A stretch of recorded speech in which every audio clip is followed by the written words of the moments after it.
Online 7. I'm still here, and I brought two fantastic runners by the names of RDVvsTheWorld and jw13 playing Super Mario Advance, Super Mario Bros. 2. So enjoy and take it away and do all the stuff. All right, hello everyone. I'm RDV. With me, I've got jw13. Yeah, that's me. That's him. Over there. Oh, over there. Yeah. That's the. Oh wait, under the cap plushie. I pointed the wrong way. Let's just keep the short and sweet and just immediately get into the run. So let's start in 3, 2, 1. Wait, are you ready?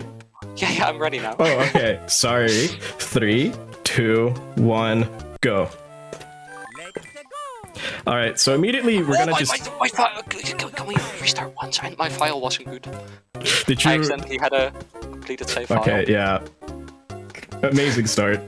Sorry about this, Rico. Our apologies. Are you ready now? I'm ready. Ready. Okay. 3, 2, 1, go.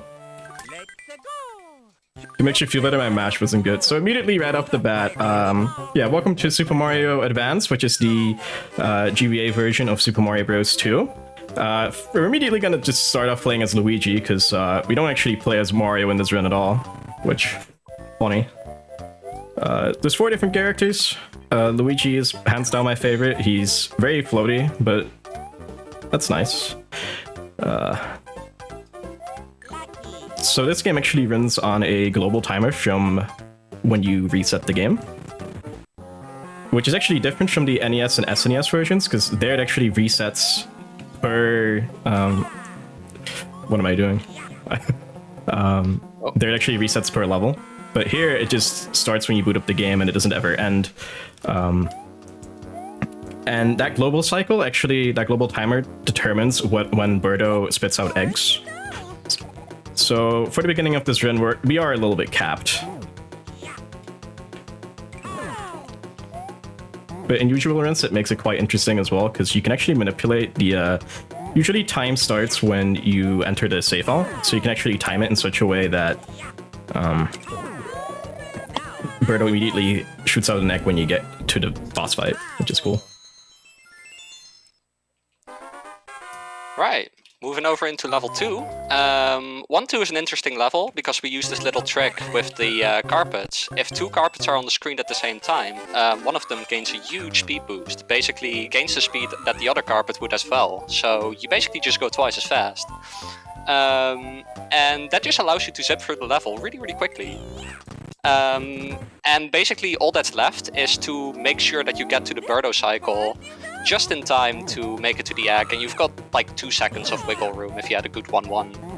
It's basically the time is from the moment you end 1-1 Birdo to the moment you get to 1-2 Birdo.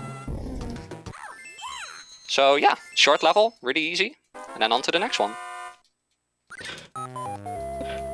Alright, so in 1-3, the only goal of the level is to get this potion to the spot at the end of the screen. Because if you use a potion and then enter certain specific pots, you actually get warped.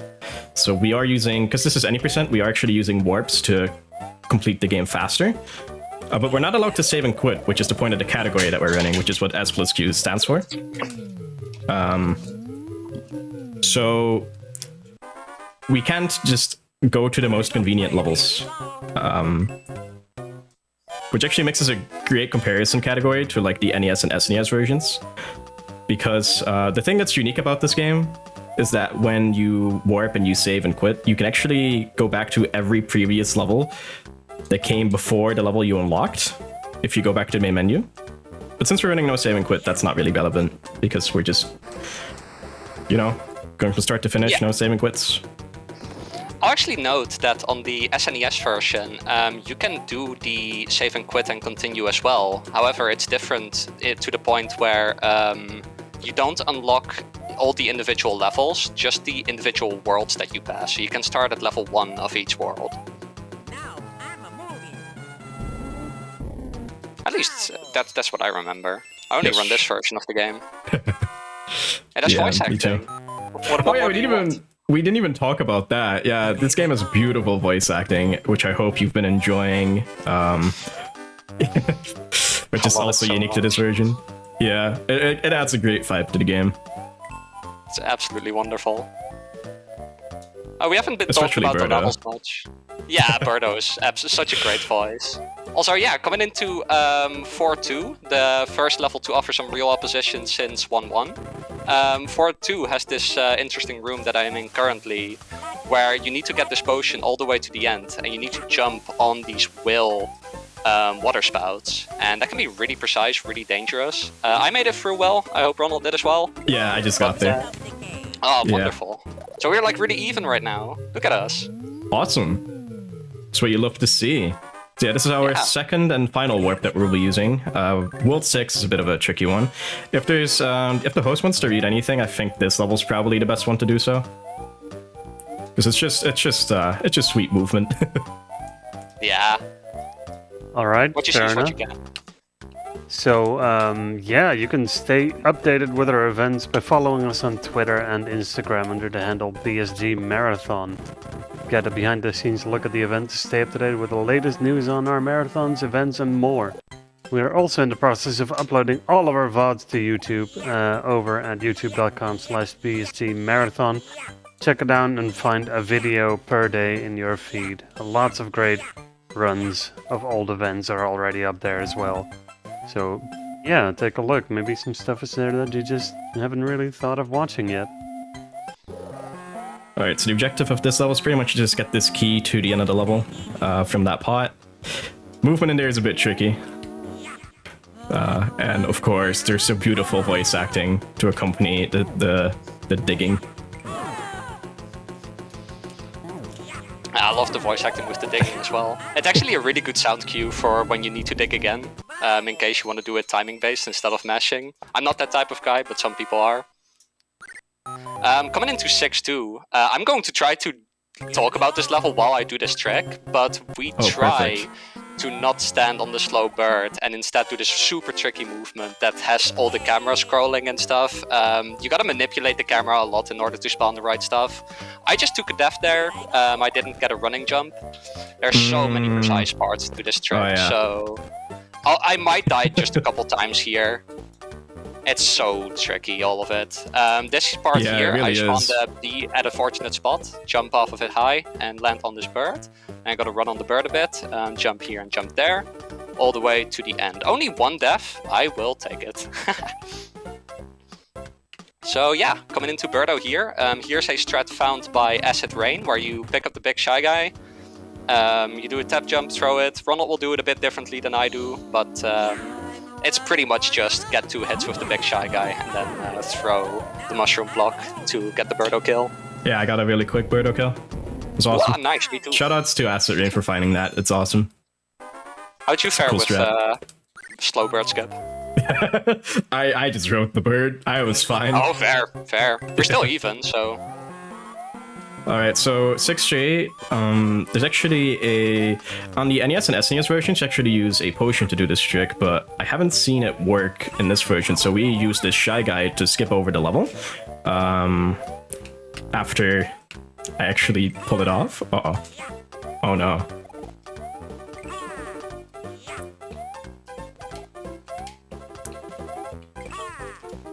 You okay? Yeah, the Shy Guy's trolling me right now.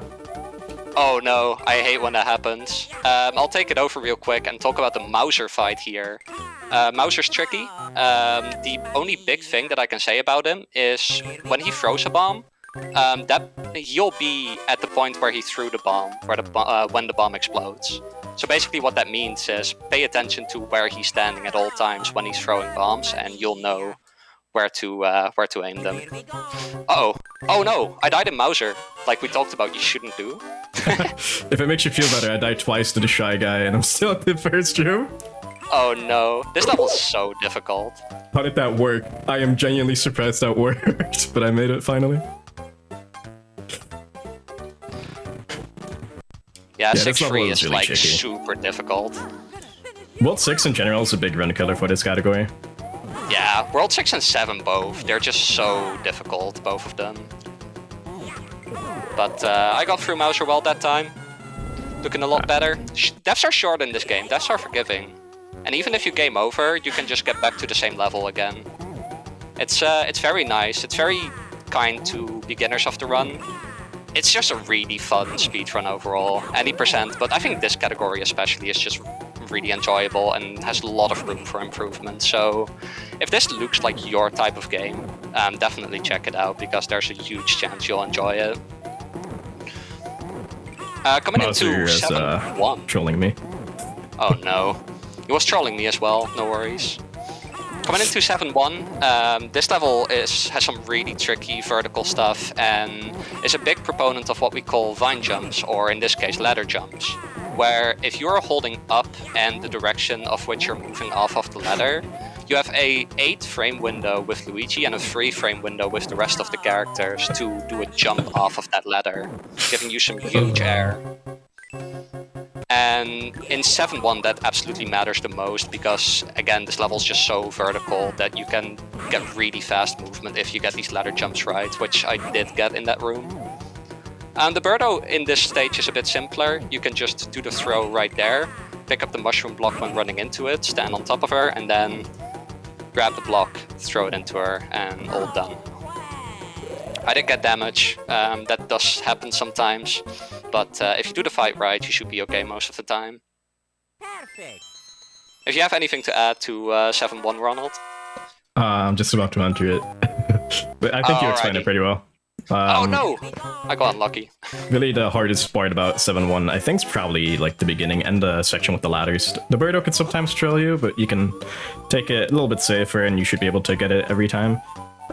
One thing I'm not sure if he mentioned is that you can actually, if you pick up an object, you're actually invincible during that animation. So you can abuse that a lot against Birdo, which is very helpful to know, especially if you're starting out running the game. Yes, for sure. It's super helpful to know that as well. Oh! What I just did there is, that's a vine jump, and then using that vine jump to jump on top of the ceiling. The developers of the game didn't know you could do a vine jump, so jumping on the ceiling is actually totally possible. Since they didn't expect you to get that high, they didn't invent any way of blocking you from doing so. So yeah, we get to run basically to the end of the level from there, where we fight this Birdo for the key. And once we have the key, we take that key, hop, skip, jump over here, and then we get into the Hawkmow fight. And the Hawkmow fight has a really interesting quick kill, which I probably won't get because I'm big and I'm not used to doing it when I'm big. It has a really specific throw, which is a lot easier when you're small. But yeah, coming into Ward here, I'm going to have to focus because all of this is timing based. I'm gonna have to wait a very specific amount of time between each throw.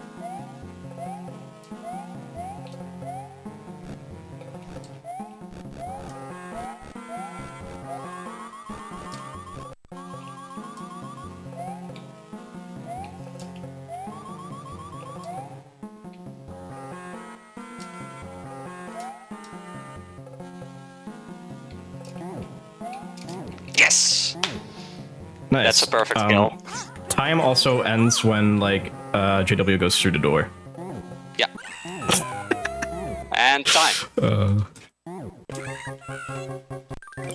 Nice. So yeah, for me that is that's the run. Now let's root Ronald on. Just for a marathon safety, I saved and continued.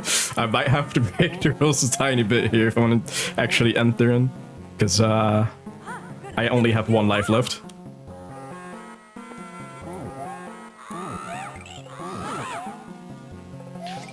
Where are you right now? Birdo. 7-1 Birdo? Yeah. Yeah, Okay, that was 7-2 Birdo. Wait, 7-2? Just to be safe, I'll just take a heart here. Yeah, go for it. Yeah, this game can be super, like, hard sometimes. It's very tricky, Yeah, but it's a lot of fun. It's so easy to make mistakes, but making mistakes doesn't feel really awful because you can throw yourself back into it so quickly. Like, doing no reset runs of this game is... Oh, good luck. Yeah.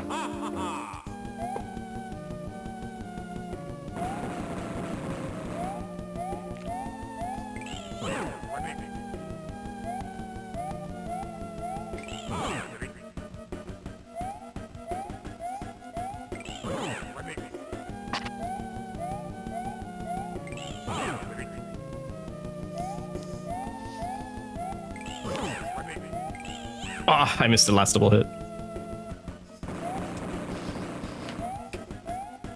It happens. Fun fact, Ward only has a hitbox at his head, so you can actually stand under him if you're Small Toad. Time's coming up for me. Yeah. And... time. Hey, well Should done, be like man. a 14-19-ish. Oh, really? Yeah. I thought we were going a lot quicker.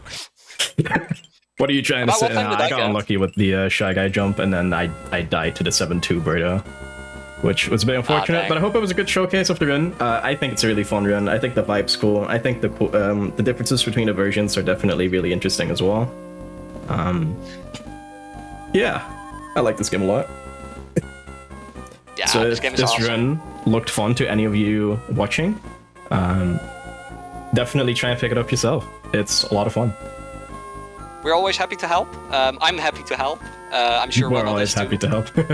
I love teaching people things. I love hanging out with people. Yeah, if you are interested in running the game, please join the Discord server. It's over at the speedrun.com page of this game. So just dash in Super Mario Advance, should pop up. And then, yeah, we're ready to help you at your request. Alright, well, GG's. Congrats on the win. Yeah, thank you. And, I Congrats think that on will finishing be, a proper run. Thanks, and I think that will be it for us. Alright, cool. Very well done, you two. We're gonna go swiftly along to the next run, which will be Fist Forged in Shadow Torch by Xonerus. So we will be back in a few minutes.